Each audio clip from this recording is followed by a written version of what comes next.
Abuelo, se canceló la quinceañera de Sofía, no venga mañana. Así, sin más explicación, me colgó el teléfono mi nuera Carmen, 38 años de ser abuelo, y nunca me habían hablado tan seco, tan extraño. Me quedé parado, ahí en la cocina, con el teléfono todavía en la mano, sintiendo como si me hubieran dado un golpe en el estómago, sin saber de dónde había venido. ¿Cancelada? Pero si llevábamos meses preparando esta fiesta, yo mismo había apartado 3,000 pesos de mi pensión durante 8 meses para el regalo de Sofía. Tenía el sobre guardado en la lata de café de la alacena, con billetes que había ido juntando de 20 en 20, de 50 en 50. Para mi princesa, le decía cada vez que agregaba dinero, para el día más importante de su vida. La voz de Carmen sonaba rara, nerviosa, como cuando alguien está mintiendo pero trata de sonar natural. En todos estos años de conocerla, desde que se casó con mi hijo Roberto en el 2003, nunca la había escuchado hablarme así. Siempre me había hablado de don Francisco o suegro, con respeto. Hoy me dijo abuelo como si fuera un extraño. Me senté en mi silla de siempre, esa de madera que hice con mis propias manos cuando Roberto era pequeño, y me puse a darle vueltas al asunto. ¿Qué había pasado? Hace una semana, cuando fui a dejar la segunda mensualidad del mariachi, otros 500 pesos que saqué vendiendo mis herramientas viejas, todo estaba perfecto. Carmen hasta me ofreció café y me mostró el vestido rosa que había mandado hacer para Sofía. Va a estar preciosa, don Francisco, me había dicho, sosteniendo el vestido contra la luz de la ventana. Sofía está tan emocionada que no puede dormir. Todos los días pregunta si ya falta poco para su fiesta. Todos los días preguntaba, y ahora de repente se cancelaba. Me quedé ahí sentado hasta que oscureció, dándole vueltas a esa llamada. Había algo que no me cuadraba. En más de 40 años trabajando en construcción, uno aprende a detectar cuando algo anda mal en una estructura, cuando las cosas no están como deberían estar, y esto se sentía exactamente igual, como si hubiera una grieta que no podía ver, pero que sabía que estaba ahí. Cuando llegó la noche, saqué la lata de café y conté los billetes otra vez. 3,000 pesos, exactos, el dinero que había juntado centavo por centavo, comiendo frijoles refritos toda la semana para poder apartar aunque fuera 20 pesos extra, el dinero que había guardado con tanta ilusión, imaginándome la cara de felicidad de Sofía cuando le diera su regalo. ¿Para qué había servido todo ese sacrificio si al final se cancelaba todo? ¿Y por qué Carmen no me había explicado nada? ¿Por qué esa prisa por colgarme el teléfono? Me acosté esa noche con una sensación extraña en el pecho, como cuando sabes que algo malo va a pasar pero todavía no sabes qué, como cuando trabajaba en obra y escuchabas un crujido raro en la estructura, de esos que te ponen los nervios de punta porque sabes que algo se está moviendo que no debería moverse. Al día siguiente me desperté a las 5:30 de la mañana, como siempre desde hace 45 años, pero esta vez no fue por costumbre, fue porque no pude dormir. Toda la noche le di vueltas a esa llamada de Carmen, a su tono extraño, a esas dos palabras que me sonaban tan raras. Se canceló. Me hice mi café negro de siempre y me senté en el patio a ver amanecer, pero mi cabeza seguía trabajando como máquina descompuesta. En todos estos años de ser abuelo, Carmen nunca me había excluido de nada. Siempre me decía, don Francisco, usted es parte de la familia, sin usted no hay fiesta. Cuando nació Sofía, yo fui el primero en cargarla después de Roberto. Cuando dio sus primeros pasos, fue hacia mis brazos. ¿Qué había cambiado tan? De repente, decidí caminar hasta la casa de Roberto. Vivían a 8 cuadras de aquí, en una casita que yo mismo les ayudé a ampliar cuando nació el segundo bebé. Con estas manos puse cada bloc de la recámara extra, mezclé cada bulto de cemento. Gracias, papá, me decía Roberto cada tarde cuando llegaba del trabajo y veía el avance. No sé qué haríamos sin usted, pero cuando llegué a la casa, algo se sentía diferente. La cortina de la sala estaba cerrada, cosa rara porque Carmen siempre las abría temprano para que entrara el sol. El carro de Roberto estaba en la entrada, pero no se veía movimiento adentro, como si no hubiera nadie, o como si no quisieran que supieran que estaban ahí. Toqué la puerta 3 veces. Nada. Toqué más fuerte. Escuché pasos adentro, pero nadie abrió. Entonces, sí que se me hizo raro. En esta familia nunca habíamos tenido secretos. Nunca me habían dejado parado afuera como vendedor ambulante. Roberto, soy yo, tu papá. Grité hacia la puerta. Los pasos se detuvieron. Silencio total. Era como si hubiera gritado en una casa abandonada. Pero yo sabía que estaban ahí adentro. Me quedé parado en esa banqueta 5 minutos más, esperando a que abrieran. Nada. Por primera vez en mi vida me sentí como extraño en la casa de mi propio hijo, como si fuera una visita no deseada en lugar del abuelo de Sofía. Caminé de regreso a mi casa con una sensación muy fea en el pecho, como cuando vas al doctor y te dice que tienes que esperar los resultados, pero por su cara ya sabes que algo anda mal. Así me sentía, como si estuviera esperando resultados que ya sabía que no iban a ser buenos. En el camino me topé con mi compadre Aurelio, que venía de comprar el periódico en la tienda de Doña Socorro. ¿Qué tal, Francisco? ¿Todo listo para la fiesta de mañana? Se canceló, le dije, y al decirlo en voz alta, sonó todavía más raro. ¿Se canceló? ¿Por qué? ¿Se enfermó la niña? No sé. Carmen solo me dijo que se canceló y me colgó. Aurelio me quedó viendo con cara de preocupación. Eso sí está raro, compadre. Esa familia siempre ha sido muy unida. ¿No habrá pasado algo grave? Esa pregunta me acompañó todo el día. ¿Habría pasado algo grave? ¿Algún accidente? ¿Alguna enfermedad? ¿Por qué no me habían dicho nada? Yo soy el abuelo. Si algo malo hubiera pasado, yo debería ser el primero en saberlo, no el último. Pero entonces, si algo grave hubiera pasado, ¿por qué Carmen había sonado nerviosa en lugar de triste? ¿Por qué esa prisa por colgarme? ¿Por qué no me habían abierto la puerta? Mientras más le daba vueltas, menos me cuadraba. Era como cuando estás construyendo una pared y las medidas no salen. Por más que lo intentas, algo está mal desde la base y todo lo demás se ve chueco. Esa tarde volví a marcar a casa de Roberto. Timbró y timbró, pero nadie contestó. Extraño, porque era viernes y Roberto siempre llegaba temprano los viernes. Carmen nunca salía en las tardes porque cuidaba a los niños. Al anochecer, me asomé por la ventana de mi cuarto, esa que da hacia la calle que lleva a su casa. Vi pasar el carro de Roberto hacia allá. Estaban en casa, pero no me contestaban. El teléfono, por primera vez en 67 años de vida, me sentí rechazado por mi propia familia, y lo peor era que no sabía por qué. Esa noche no pude pegar el ojo. Me quedé despierto recordando todo lo que había hecho por esa quinceañera, pero también recordando todo lo que había hecho por esa familia desde que Roberto se casó con Carmen hace 21 años. Cuando ellos eran novios y no tenían dinero ni para el anillo de compromiso, yo vendí mi radio Panasonic esa que me había acompañado en las obras durante 15 años para darles los 800 pesos que necesitaban.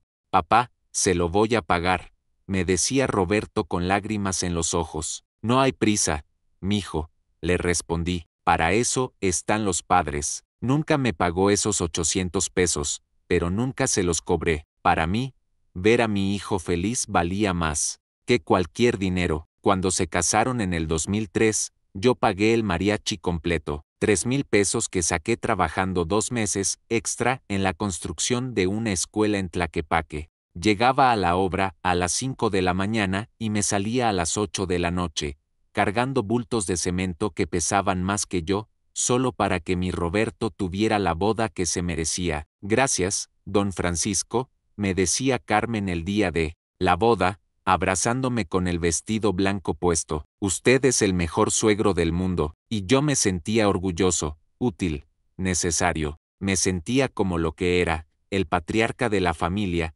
el que sostenía a todos con su trabajo y su amor. Cuando nació Sofía en el 2009, yo fui quien se quedó toda la noche en el hospital esperando noticias. Roberto estaba tan nervioso que no podía ni hablar, pero yo me quedé firme, como roca, sosteniendo a mi familia como había aprendido a sostener las vigas en las construcciones. Es usted el abuelo más dedicado que he visto, me dijo la enfermera cuando por fin nos dejaron entrar a conocer a la bebé, y cuando cargué a Sofía por primera vez, con esas manitas tan chiquitas agarrando mi dedo calloso.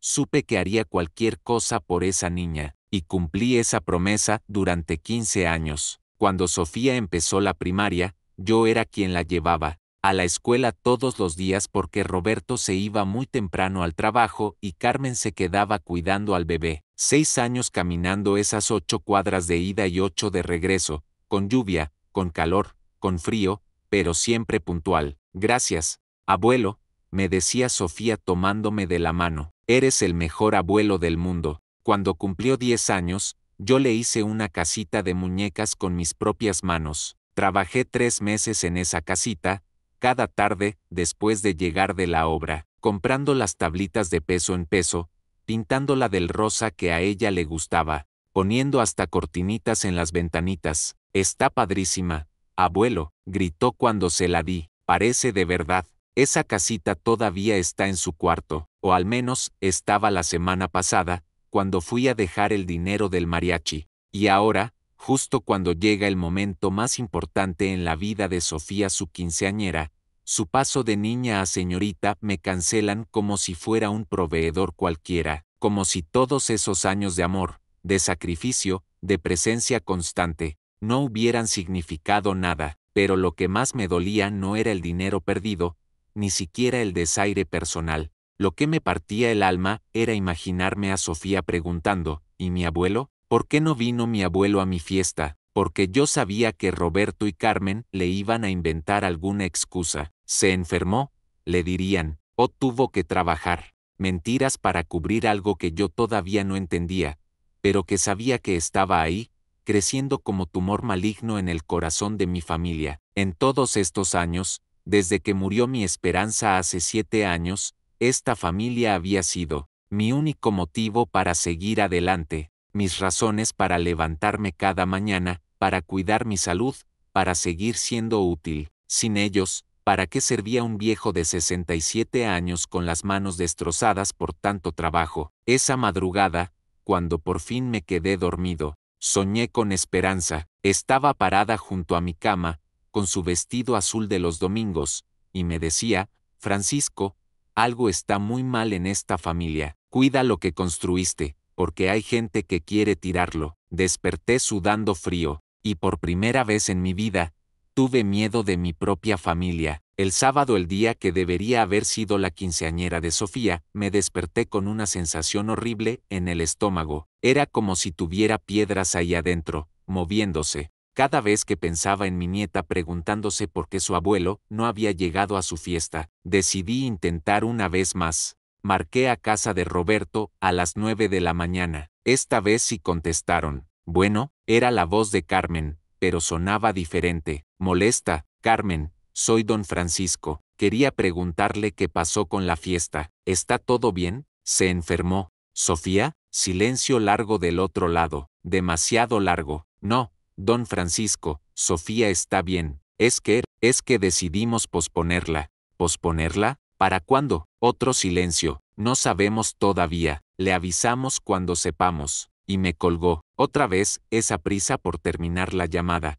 Como si hablar conmigo fuera una molestia, como si yo fuera alguien de quien había que deshacerse. Rápido, me quedé ahí parado con el teléfono en la mano, sintiendo como esa piedra en el estómago se hacía más pesada. Decidimos posponerla. ¿Decidimos? ¿Sin consultarme? ¿Sin preguntarme qué opinaba el abuelo que había juntado 3,000 pesos durante 8 meses? Esa tarde me tocó con mi compadre Aurelio en la tienda de Doña Socorro. Estaba comprando azúcar cuando él llegó con cara preocupada. Francisco, ¿ya supiste qué pasó con la quinceañera? Carmen dice que se pospuso. No me dijo por qué. Aurelio me puso la mano en el hombro y me habló bajito, como cuando alguien no quiere que otros escuchen malas noticias. Compadre, yo no quería decirle, pero anoche sexta luces prendidas en casa de su hijo, como si hubiera gente. Escuché música. Se me empezaron a aflojar las rodillas. ¿Música? Sí, no era fiesta grande, pero sí había gente. Vi carros estacionados en la cuadra. El mundo se me empezó a tambalear. Las palabras de Aurelio me pegaron como martillazo en las costillas. ¿Había habido reunión en casa de Roberto? El día de la quinceañera de Sofía. ¿Sin invitarme? ¿Estás seguro, compadre? Segurísimo. Pasé por ahí como a las 8 de la noche camino a casa de mi comadre, y después regresé como a las 10. Todavía había luces y carros. Caminé a mi casa con las piernas temblorosas, como cuando te dan una noticia que te cambia toda la vida. Cada paso me dolía en el pecho, porque cada paso me acercaba más a una verdad que no quería aceptar pero que ya no podía ignorar. No se había cancelado nada, se había cancelado para mí. Esa noche marqué otra vez. Roberto contestó. Papá, me dijo, y en su voz había algo que nunca había escuchado antes. Cómo fastidio, como si mi llamada fuera una interrupción molesta. Hijo, ¿cómo está Sofía? ¿Ya se siente mejor? ¿Mejor de qué? Pues de lo que se enfermó. Por eso se canceló la fiesta, ¿no? Silencio, un silencio tan largo que pensé que se había cortado la llamada. Papá, la fiesta no se canceló por enfermedad. Entonces, ¿por qué se canceló? Otro silencio. Papá, después hablamos. Ahorita estoy ocupado. Y me colgó. Mi propio hijo me colgó el teléfono como si fuera una llamada de vendedor ambulante. Me quedé ahí sentado en mi silla de madera, esa que había hecho con tanto cariño cuando Roberto era niño, sintiendo como algo se rompía adentro de mí, algo que había tardado 67 años en construirse y que se estaba quebrando en pedazos en una sola semana. Durante todos estos años, desde que murió Esperanza, mi familia había sido mi fortaleza, la razón por la que me levantaba cada mañana, por la que cuidaba mi salud, por la que seguía siendo útil. Roberto era mi orgullo, Carmen era como la hija que nunca tuve, y Sofía era mi sol, pero ahora Roberto me hablaba con fastidio. Carmen, me colgaba el teléfono, y Sofía, ¿sabría Sofía que su abuelo había sido excluido de su propia fiesta? Esa noche, por primera vez desde que murió mi esposa, lloré, no lágrimas de tristeza, sino lágrimas de humillación, porque empezaba a entender que algo terrible estaba pasando en mi familia, algo que me convertía de patriarca querido en estorbo indeseado, y lo peor era que todavía no sabía por qué. El domingo por la mañana ya no pude más. Me levanté con una determinación que no había sentido en años, esa misma determinación que me llevaba a terminar una obra por más difícil que fuera. Necesitaba ver a mi nieta, necesitaba saber si estaba bien, y necesitaba entender qué demonios estaba pasando en mi familia. Caminé las 8 cuadras hasta la casa de Roberto con el corazón latiéndome como martillo neumático. Esta vez no iba a tocar la puerta y quedarme parado como tonto. Esta vez iba a obtener respuestas. Cuando llegué a la esquina, lo que vi me partió el alma por la mitad. Había globos rosas y dorados colgando del árbol de la entrada, restos de serpentinas. En el piso, una mesa plegable arrinconada junto a la cochera, y en el bote de basura, que estaba hasta el tope, alcancé a ver platos desechables, servilletas de color rosa, y un letrero que decía Felices 15 años, Sofía. No se había cancelado nada, la fiesta había sido ayer, exactamente el día que habíamos planeado durante meses. Sin mí, se me aflojaron las piernas, igual que cuando me dieron la noticia de que Esperanza tenía cáncer. Tuve que agarrarme del poste de la luz para no caerme ahí mismo en la banqueta. El aire se me salía, como de llanta ponchada, y sentí como si alguien me hubiera puesto una piedra enorme sobre el pecho. Mi nieta había cumplido 15 años ayer. Había tenido su fiesta de quinceañera, su momento más importante, su paso de niña a señorita, y yo, su abuelo, el hombre que la había cargado en brazos cuando nació, el que la había llevado a la escuela durante 6 años, el que había juntado 3,000 pesos centavo por centavo para su regalo, había sido excluido completamente, como si no existiera, como si fuera un extraño, como si todos estos años de amor y sacrificio no hubieran servido para nada. Mientras estaba ahí parado, tratando de procesar lo que estaba viendo, salió Roberto de la casa. Cuando me vio, se puso pálido como pared recién encalada. Papá, ¿qué hace aquí? ¿Qué hago aquí? Le dije, y mi voz salió más fuerte de lo que esperaba. ¿Qué hago aquí? Vine a ver a mi nieta, vine a preguntarte por qué me mentiste, vine a preguntarte por qué hicieron la fiesta sin. Mira, Roberto se quedó callado, mirando hacia el piso como cuando era niño y había hecho alguna travesura. Pero ya no era niño, era un hombre de 43 años que acababa de humillar a su propio padre de la manera más cruel posible. Papá, ¿qué?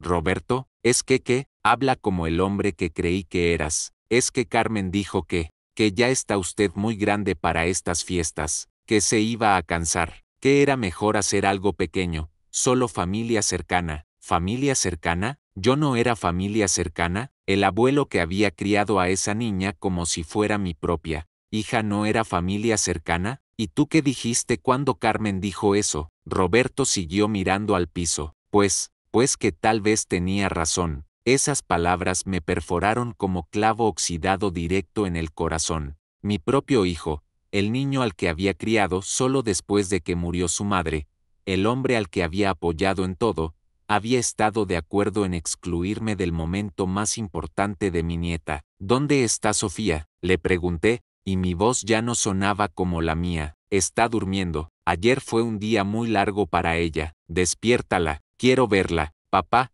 mejor otro día. Despiértala, grité, y Roberto se sobresaltó porque nunca me había escuchado gritar así. Quiero ver a mi nieta, quiero darle su regalo. Quiero que me explique por qué su abuelo no estuvo en su quinceañera. Roberto entró a la casa con la cabeza gacha. 5 minutos después salió Sofía, todavía en pijama, con los ojos hinchados de dormir y confundida. Abuelo, ¿qué hace aquí? Vine a felicitarte por tus 15 años, mi amor, y a darte tu regalo. Saqué el sobre con los 3,000 pesos, esos billetes que había juntado con tanto sacrificio, comiendo frijoles toda la semana, vendiendo mis herramientas, ahorrando peso sobre peso durante 8 meses. Sofía tomó el sobre, pero no con la emoción que yo esperaba. La sexta confundida, como si no entendiera por qué su abuelo llegaba un día después con un regalo. Gracias, abuelo, me dijo, pero su voz sonaba extraña, distante. ¿Cómo estuvo tu fiesta,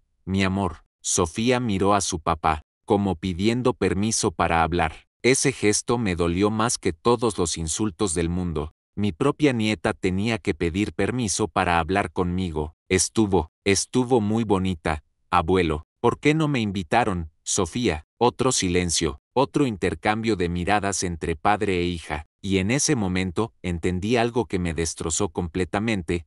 No solo me habían excluido de la fiesta, le habían mentido a Sofía sobre por qué su abuelo no estaba ahí. ¿Qué le habrían dicho? ¿Qué me había enfermado? ¿Qué había tenido que trabajar? ¿Qué no me había importado su quinceañera? En ese momento, parado en la banqueta donde había jugado con mi nieta cuando era pequeña, rodeado de los restos de una fiesta a la que no me habían invitado, entendí que mi familia ya no me consideraba parte de ella, ya no era el patriarca respetado, ya no era el abuelo querido, ya no era nada más que un estorbo del que había que deshacerse, y lo peor de todo era darme cuenta de que la decisión ya estaba tomada desde hacía tiempo. Yo había sido el último en enterarme de mi propio destierro. Regresé a mi casa caminando, como zombi, con los pies arrastrándose sobre el pavimento y el corazón hecho pedazos. Pero conforme avanzaba, algo extraño empezó a pasarme. La tristeza se estaba convirtiendo en otra cosa, en algo más frío,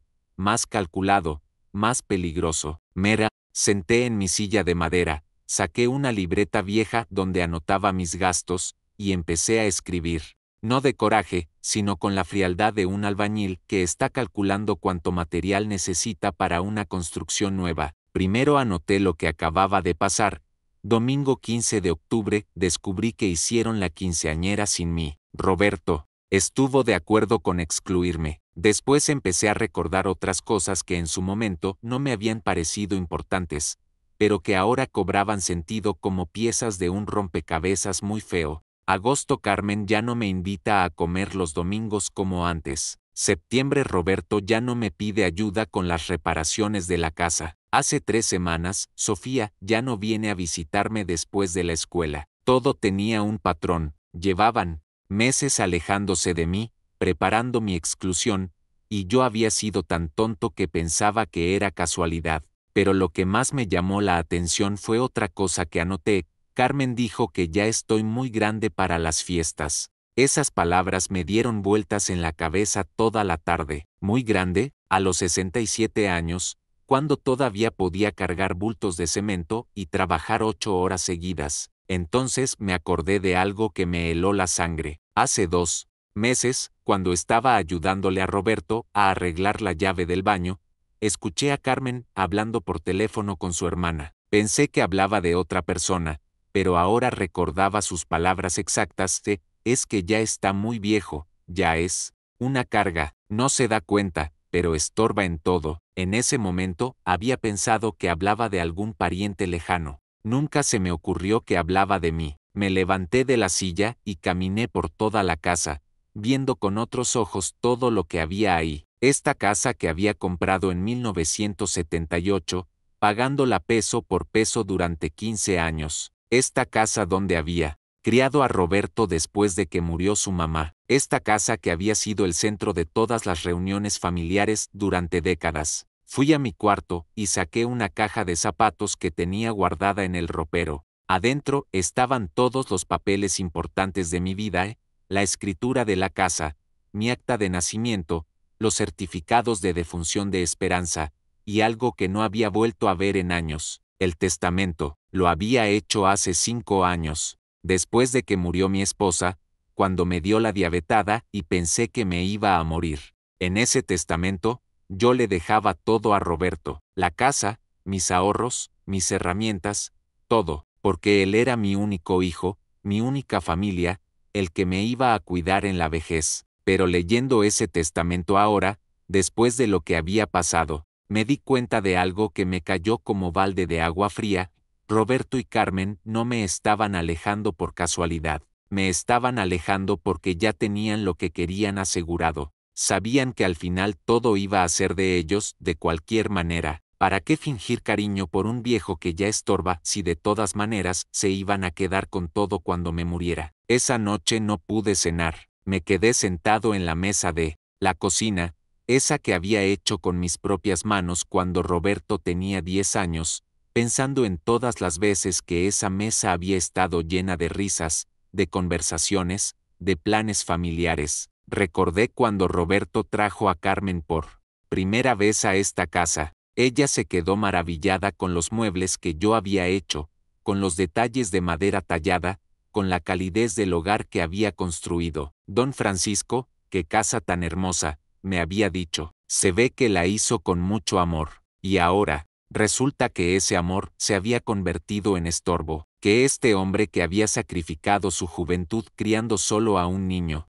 que había trabajado hasta destrozarse las manos para darle todo lo mejor, que había sido padre y madre a la vez, ahora era una carga que había que quitar de en medio. Pero como me enseñó mi papá cuando yo tenía 20 años, hijo, un hombre puede ser derribado por sorpresa, pero solo se queda en el suelo si quiere quedarse. Esa noche, por primera vez en una semana, dormí bien, porque por primera vez en mi vida tenía un plan que Roberto y Carmen nunca se iban a imaginar que un viejo que estorba pudiera tener. Al día siguiente me levanté temprano, me bañé, me puse mi camisa blanca de los domingos, y salí a la calle. Tenía 3 llamadas que hacer y 2 lugares que visitar. Era hora de demostrarles que habían subestimado completamente al viejo que creían que ya no servía para nada. El lunes por la mañana me levanté a las 5:30, como siempre, pero, esta vez con una energía que no había sentido en años. Era como cuando empezaba una construcción nueva y ya tenía todos los planos listos en la cabeza. Sabía exactamente lo que tenía que hacer y en qué orden. Primera parada, el despacho del licenciado Hernández, el abogado que me había hecho el testamento hace 5 años. Su oficina quedaba en el centro, a 4 cuadras de la catedral, en un edificio viejo pero elegante donde había subido 1000 veces con documentos de propiedades cuando trabajaba en construcción. Don Francisco, qué gusto verlo, me dijo el licenciado cuando entré a su oficina. ¿Cómo está? ¿En qué le puedo ayudar? Licenciado, vengo a cambiar mi testamento. Se le cambió la cara. ¿Cambiar? ¿Pasó algo grave? Sí, licenciado, pasó algo muy grave. Descubrí quién es realmente mi familia. Le conté todo, la quinceañera, las mentiras, la exclusión, las palabras de Carmen que había escuchado por casualidad. El licenciado me escuchaba, con cara seria, asintiendo con la cabeza. Entiendo su situación, don Francisco. Es muy dolorosa. ¿Qué cambios quiere hacer? Quiero hacer un testamento completamente nuevo. En este nuevo testamento, Roberto sigue siendo mi heredero, pero con condiciones muy específicas. Le dicté exactamente lo que quería.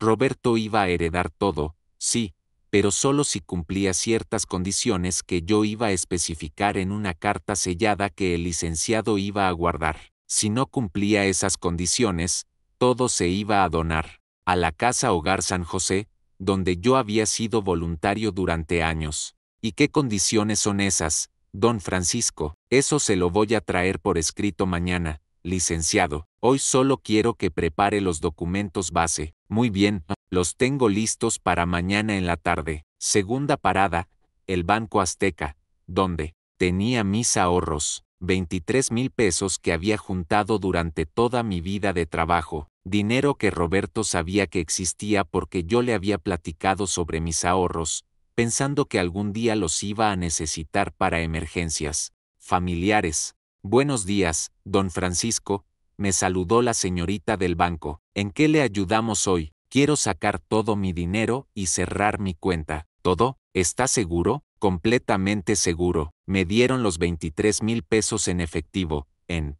un sobre amarillo que guardé muy bien en mi chamarra. Roberto y Carmen estaban esperando que cuando me muriera ese dinero fuera parte de su herencia. Se iban a llevar una sorpresa muy grande. Tercera paradas, la oficina de bienes raíces de don Armando Vega, un hombre con el que había trabajado en varias construcciones y que ahora se dedicaba a vender propiedades. Su oficina quedaba cerca del mercado, en un local pequeño pero bien puesto. Francisco, qué milagro verte por aquí. ¿Cómo has estado, compadre? Bien, don Armando. Vengo a preguntarle algo importante. Si yo quisiera vender mi casa, ¿cuánto podría valer? Don Armando se puso serio. ¿Vender tu casa? ¿Por qué, compadre? ¿Tienes problemas económicos? No es por dinero, don Armando, es por otras razones. Solo dígame, ¿cuánto vale? Pues mira, tu casa está en muy buena zona, tiene buen terreno, está bien construida. Yo calculo que entre 800,000 y 1,000,000 de pesos,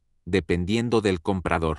1,000,000 de pesos. Roberto no tenía ni idea del valor real de la propiedad. Siempre había pensado que era una casita sencilla, sin mucho valor. Pero 45 años en construcción me habían enseñado a comprar bien, a ubicarme en lugares que con el tiempo iban a valer oro. ¿Y qué tan rápido se puede vender una casa así? Si le pones precio justo, en 2 o 3 meses máximo. ¿De verdad estás pensando venderla? Tal vez, don Armando, tal vez. Cuarta parada, la Casa Hogar San José, donde había sido voluntario, durante 5 años, ayudando a los niños con sus tareas. La directora, Madre Carmen, me recibió con la sonrisa de siempre. Don Francisco, qué alegría verlo. Ya tenía tiempo que no venía por aquí. Es que he estado ocupado con asuntos de familia, madre, pero vengo a preguntarle algo importante. Si alguien quisiera hacer una donación muy grande a la Casa Hogar, ¿qué requisitos necesitaría cumplir? ¿Una donación muy grande? ¿Qué tan grande? Digamos, 1,000,000 de pesos. Madre Carmen se quedó callada unos segundos, como si no hubiera escuchado bien. Don Francisco, ¿habla en serio? Completamente en serio. Madre, no le estoy diciendo que vaya a hacer mañana, pero quiero saber qué se necesitaría. Me explicó todos los procedimientos, todos los documentos, toda la parte legal. Tomé notas de todo en mi libreta. Última parada, el Mercado San Juan de Dios, donde compré 2 cosas muy específicas, un cuaderno nuevo de pasta dura y una pluma nueva. Esa noche iba a escribir la carta más importante de mi vida. Cuando regresé a mi casa, ya eran las 4 de la tarde. Me serví un café, me senté en mi mesa de la cocina y abrí el cuaderno nuevo. Para Roberto, mi hijo, escribí en la primera página. Durante las siguientes 3 horas escribí todo lo que había sacrificado por él, todo lo que había construido para él, todo lo que había esperado de él como hijo. pero también escribí todo lo que él había hecho conmigo en las últimas semanas, todas las mentiras, toda la crueldad, toda la ingratitud. Al final, escribí las condiciones que tenía que cumplir si quería recibir su herencia, condiciones muy específicas, muy justas, pero también muy difíciles de cumplir para alguien que me había tratado como estorbo. Esa noche, cuando terminé la carta, me sentí diferente. Ya no era la víctima confundida que había sido hace una semana, ya no era el viejo al que podían engañar y humillar sin consecuencias. Era Francisco Morales, el hombre que había construido una vida con sus propias manos, y que todavía tenía fuerza suficiente para proteger su dignidad. Roberto y Carmen estaban a punto de descubrir que habían elegido al enemigo equivocado. El martes por la tarde, después de entregar la carta sellada al licenciado Hernández y firmar el testamento nuevo, regresé a mi casa con una calma que no había sentido en semanas. Era como la calma que siente un albañil cuando termina de colocar el último bloque de una construcción, satisfacción del trabajo bien hecho. A las 6 de la tarde, cuando sabía que Roberto ya había llegado del trabajo, marqué a su casa. Bueno, contestó Carmen con la misma voz molesta de siempre. Carmen, soy don Francisco. Necesito hablar con Roberto. Es importante. Está ocupado. Dígale que si no viene a mi casa en los próximos 30 minutos, mañana va a lamentarlo por el resto de su vida. Carmen se quedó callada. Nunca me había escuchado hablar así. ¿De qué está hablando, don Francisco? Dígale exactamente lo que le dije. 30 minutos. Y colgué. 27 minutos después, Roberto tocó mi puerta. Cuando abrí, vi en su cara algo que llevaba años sin ver: respeto. No cariño, pero sí respeto. El miedo puede hacer eso en las personas. Papá, ¿qué pasa? Carmen dice que sonaba usted muy raro. Pasa, mijo, siéntate. Roberto se sentó en el sillón de la sala, pero en la orilla, como si estuviera listo para salir corriendo. Yo me senté en mi silla de siempre, esa que había hecho con mis manos y desde donde había dirigido esta familia durante décadas. Roberto, durante 43 años fui tu padre, durante 21 años fui el abuelo de tus hijos. Durante todo ese tiempo, pensé que también era parte de tu familia. Papá, usted siempre ha sido parte de la familia. No me interrumpas, Roberto, es mi turno de hablar. Mi voz salió con una autoridad que no había usado en años, esa misma autoridad con la que dirigía cuadrillas de 20 albañiles en las construcciones más grandes de Guadalajara. El domingo pasado descubrí que hicieron la quinceañera de Sofía sin mí. No solo eso, me mintieron, me excluyeron, y después actuaron como si yo fuera el culpable de algo. Tu esposa dice que ya estoy muy viejo, que soy una carga, que estorbo. Roberto no pudo sostenerme la mirada. Papá, no fue así. ¿No fue así? Entonces explícame cómo fue. Explícame por qué tu hija tuvo su quinceañera y su abuelo no se enteró hasta que vio los globos en tu basura. Silencio. Roberto se quedó callado como cuando era niño y lo cachaba haciendo travesuras. Te voy a decir lo que pienso que pasó, Roberto. Creo que tú y Carmen llevan meses planeando esto. Creo que decidieron que ya soy muy viejo para ser parte de la familia, que soy un estorbo del que hay que deshacerse, pero que no me pueden echar completamente porque saben que cuando me muera van a heredar esta casa y mis ahorros. Papá, eso no es cierto. ¿No es cierto? Entonces contéstame una pregunta muy simple.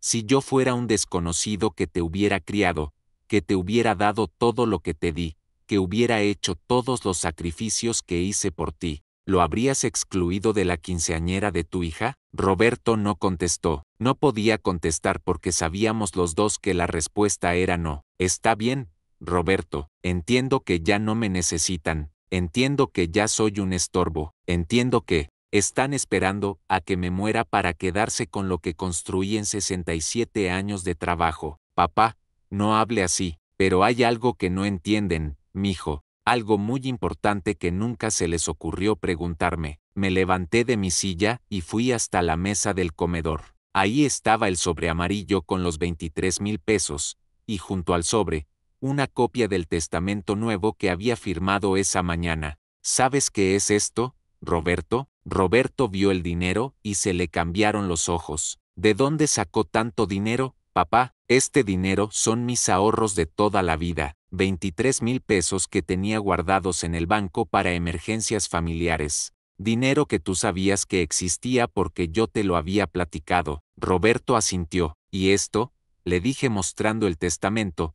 Es mi testamento. El Nuevo Testamento que firmé hoy en la mañana. ¿Nuevo Testamento? Sí, mijo, porque el anterior, el que hice hace 5 años, te dejaba todo a ti sin condiciones. Pero ese testamento lo hice cuando pensaba que eras un hijo que me iba a respetar hasta el final, cuando pensaba que iba a ser un abuelo querido y respetado. Roberto se puso pálido. ¿Y ahora? Ahora las cosas cambiaron. En este Nuevo Testamento, tú sigues siendo mi heredero, pero solo si cumples una serie de condiciones muy específicas que están escritas en una carta sellada que tiene mi abogado. ¿Qué condiciones? Eso lo vas a saber cuando yo me muera, pero te puedo adelantar algo.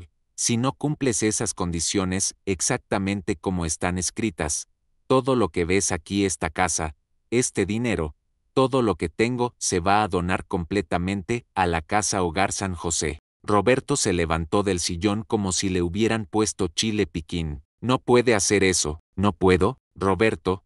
Esta casa la pagué yo, este dinero lo ahorré yo, esta propiedad está a mi nombre, puedo hacer exactamente lo que se me dé la gana con todo esto, pero yo soy su único hijo, y yo fui tu único papá. Eso no te impidió tratarme como basura. Roberto se quedó parado en medio de la sala, con la boca abierta, calculando cuánto dinero acababa de perder por haber sido ingrato. ¿Sabe cuánto vale esta casa, papá? 1,000,000 de pesos, aproximadamente, más este dinero, más mis herramientas, más todo lo demás. Estás hablando de casi 1,500,000 de pesos que pueden ser tuyos o pueden ser de los niños huérfanos. Depende completamente de ti. Roberto se veía como si le hubiera caído un rayo encima. ¿Qué tengo que hacer para cumplir las condiciones? Eso no te lo puedo decir.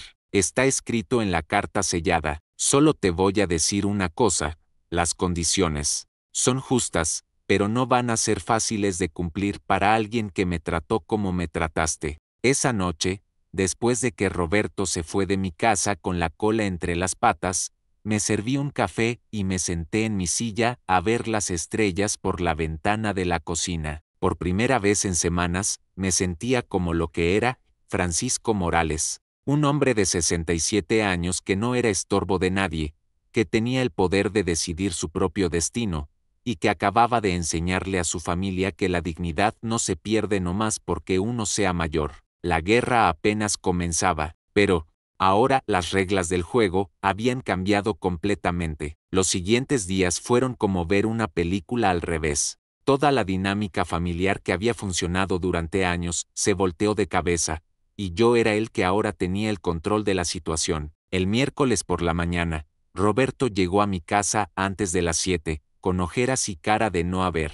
dormido. Papá, necesitamos hablar. Buenos días, Roberto. ¿Quieres café, papá? Carmen y yo estuvimos hablando toda la noche. Queremos pedirle disculpas por lo de la quinceañera. Me serví mi café despacio, sin prisa. En todos estos años, Roberto nunca me había pedido disculpas por nada. Era interesante ver cómo 1,500,000 de pesos podían cambiar la actitud de una persona. ¿Disculpas por qué específicamente, Roberto? Por excluirlo de la fiesta. Fue una decisión muy mala. ¿Una decisión de quién? Roberto se quedó callado. Sabía que lo estaba poniendo contra la pared, pero necesitaba escuchar la verdad completa. Fue idea de Carmen, pero yo estuve de acuerdo. ¿Y por qué estuviste de acuerdo en excluir a tu papá de la quinceañera de su nieta? ¿Por qué? Porque pensé que Carmen tenía razón en que usted se iba a cansar, que era mucha molestia. Roberto, mírame a los ojos y dime la verdad. ¿De verdad pensaste que me iba a cansar? ¿O pensaste que era más fácil hacer la fiesta sin el viejo? ¿Qué estorba? Roberto no pudo sostenerme la mirada. Papá, ya no importa lo que pensé, lo que importa es que nos equivocamos. Ahora se equivocaron. Ayer era una decisión justificada. Hoy que saben que pueden perder 1,500,000 de pesos, ahora sí se equivocaron. Ese mismo día, como a las 3 de la tarde, Tocaron mi puerta. Era Carmen, pero no la Carmen altanera de siempre. Esta Carmen venía con la cabeza gacha, como señora que llega a pedir fiado después de meses sin pagar. Don Francisco, ¿podemos hablar? Pase.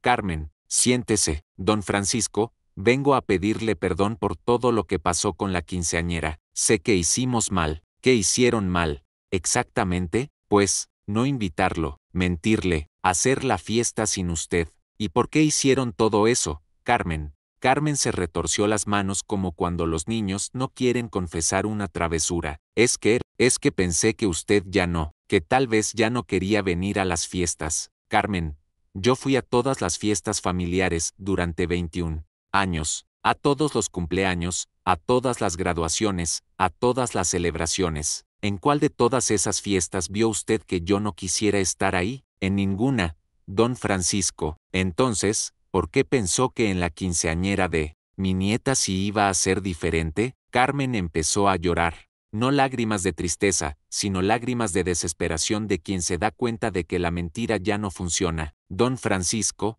la verdad es que quería que la fiesta fuera perfecta, y pensé que si había muchas personas mayores, se iba a hacer muy formal. ¿Personas mayores? Carmen, yo tengo 67 años, no 90. Todavía puedo cargar un bulto de cemento y trabajar 8 horas seguidas. Sí, don Francisco, tiene razón. Además, ¿sabe qué es lo que más me duele de todo esto? No es que me hayan excluido, es que le mintieron a Sofía sobre por qué su abuelo no estaba ahí. Carmen se puso más pálida. ¿Cómo sabe eso? Porque sexta la cara de confusión de mi nieta cuando llegué con su regalo, porque vi que tenía que pedir permiso para hablar conmigo. ¿Qué le dijeron, Carmen? ¿Que me había enfermado? ¿Que estaba trabajando? ¿Que no me había importado su fiesta? Le dijimos que había tenido que viajar por trabajo. ¿Por trabajo? Carmen, estoy jubilado desde hace 2 años. ¿Qué era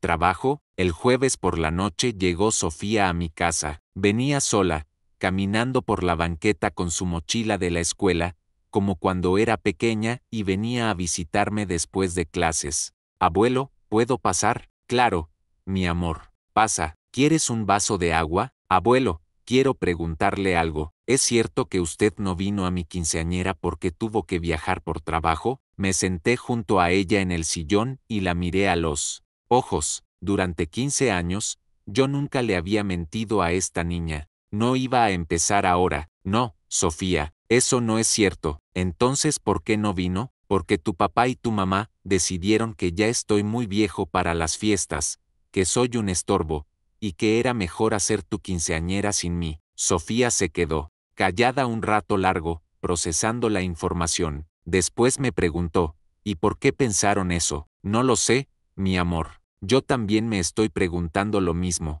Abuelo, ¿usted está enojado conmigo? ¿Contigo? ¿Por qué iba a estar enojado contigo? Tú no decidiste excluirme. Tú ni siquiera sabías que me habían excluido. Sofía se me acercó y me abrazó como cuando era pequeña. Abuelo, yo sí quería que estuviera en mi fiesta. Pregunté por usted, pero me dijeron que no podía venir.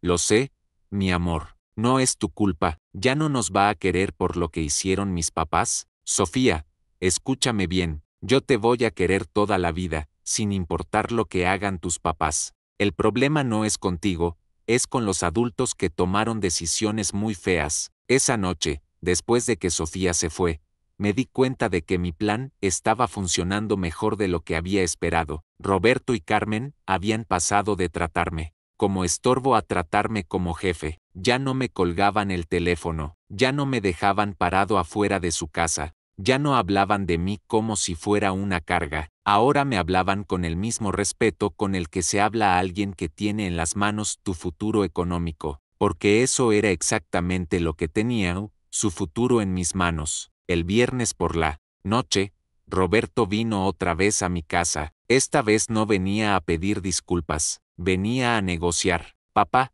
¿qué tengo que hacer para arreglar esto? ¿Arreglar qué, Roberto? Para que me perdone, para que las cosas vuelvan a ser como antes. ¿Cómo antes? ¿Te refieres a como antes, cuando yo era el abuelo que daba todo y recibía migajas de respeto? ¿A cómo antes, cuando ustedes planeaban mi exclusión a mis espaldas. ¿A esa época te refieres, papá? Ya entendimos que nos equivocamos. Díganos qué hacer para componerlo. Me levanté de mi silla y lo miré fijamente. Por primera vez en años, yo tenía el poder en esta relación, y Roberto lo sabía. Roberto, las condiciones están escritas en la carta que tiene mi abogado. Ahí vas a encontrar exactamente qué tienes que hacer.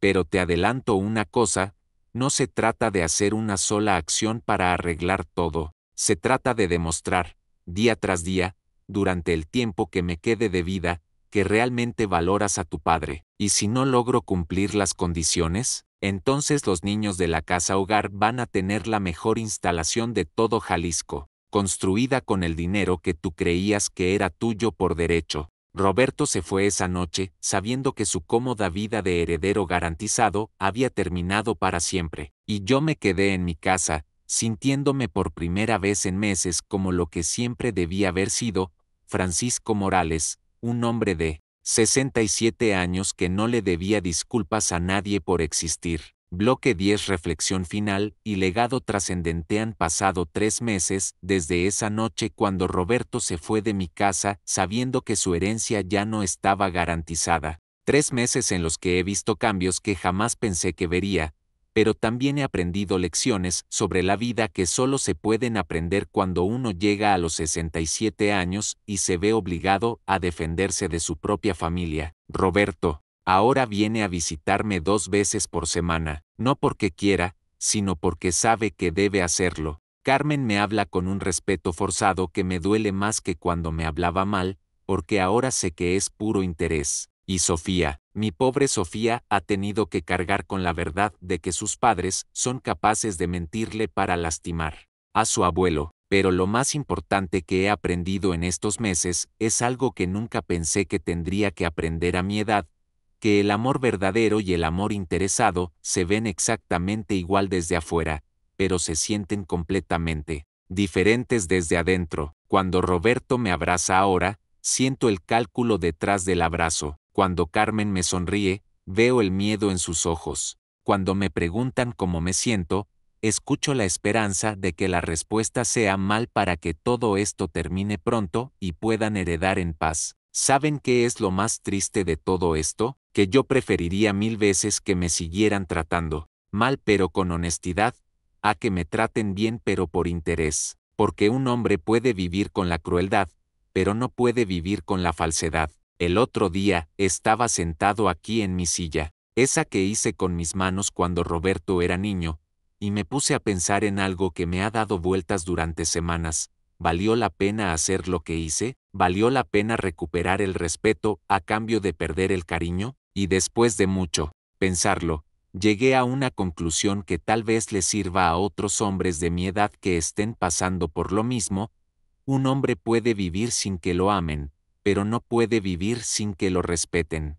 Porque el amor se puede fingir, pero el respeto no. El respeto se gana o no se gana, pero nunca se puede falsificar completamente. Hace una semana fui a ver al licenciado Hernández para hacerle una pregunta que llevaba días rondándome la cabeza. Licenciado, ¿qué pasa si cambio de opinión sobre las condiciones del testamento? ¿Puedo hacer otro testamento diferente? Por supuesto, don Francisco, mientras esté en plenas facultades mentales, puede cambiar su testamento las veces que quiera. ¿Está pensando en cambiar algo? Tal vez, licenciado, tal vez. La verdad es que sí estoy pensando en cambiar algo, pero no lo que Roberto se imaginaría. No estoy pensando en hacerle las cosas más fáciles. Estoy pensando en hacerlas más justas, porque en estos meses he entendido algo muy importante.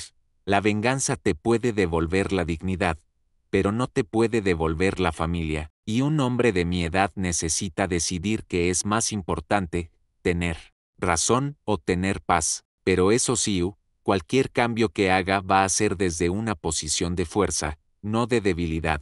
Roberto y Carmen van a tener que aprender que el respeto no es algo que se puede encender y apagar según convenga. El respeto es algo que se mantiene siempre, o se pierde para siempre. Esta mañana Sofía vino a visitarme después de la escuela, como hacía antes de todo este problema. Se sentó conmigo en el patio, mientras yo regaba mis plantas de chile. Abuelo, ¿puedo preguntarle algo? Claro, mi amor. Lo que quieras. ¿Mis papás van a poder quedarse con la casa cuando usted se muera? ¿Por qué me preguntas eso, Sofía? ¿Por qué?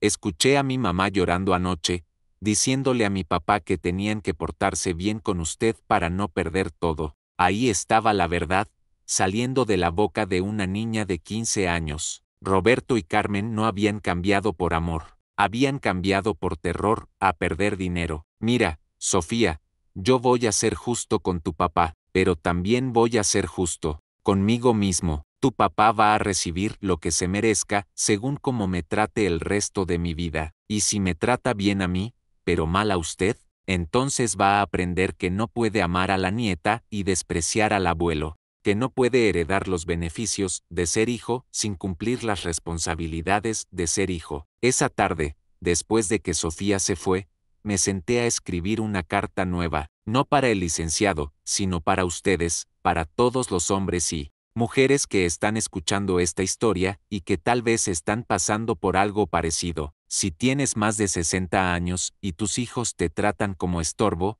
escúchame bien, no eres estorbo. Eres la raíz del árbol que ellos creen que es suyo. Sin ti, no hay árbol. Sin tu trabajo, sin tus sacrificios, sin todos esos años que diste por ellos no tendrían lo que tienen. Si tus nueras o yernos te ven como carga, recuérdales que tú estabas ahí antes que ellos, y que si no fuera por ti, no tendrían al hombre o la mujer con quien se casaron. Si tus nietos no te valoran, enséñales que el respeto se hereda igual que el dinero, y que si no aprenden a respetar a sus abuelos, sus propios hijos tampoco los van a respetar a ellos. Y si tienes propiedades, ahorros, herencia que dejar, úsala. No tengas miedo de cambiar testamentos, de poner condiciones, de exigir que te traten con la dignidad que te mereces, porque al final del día, lo único que te llevas de esta vida es la dignidad con la que la viviste. Yo tengo 67 años, no sé cuántos años me quedan,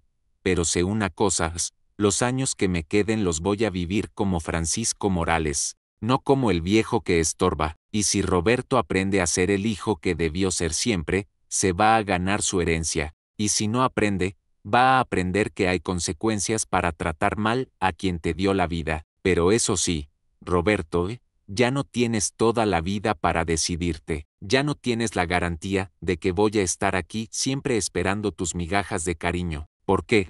Un hombre puede ser paciente, pero no puede ser tonto toda la vida. Si eres padre o madre mayor y sientes que tu familia ya no te valora, recuerda, nunca es demasiado tarde para exigir el respeto que mereces. La edad no te quita derechos, te los da. La experiencia no te hace menos importante, te hace más sabio. Y si eres hijo o hija de padres mayores, recuerda que el tiempo no es infinito, que ese hombre o esa mujer que hoy ves como estorbo, un día te dio todo lo que tenía, y que cuando ya no esté, no vas a recordar lo que te molestaba de él, sino todo lo que hizo por ti y que nunca le agradeciste. El respeto no se hereda, se gana todos los días, hasta el último día. ¿Qué habrías hecho tú en mi lugar? Cuéntame de qué ciudad me estás escuchando, y comparte esta historia con quien necesite recordar que la dignidad no tiene edad de vencimiento. Dale like si Francisco hizo lo correcto,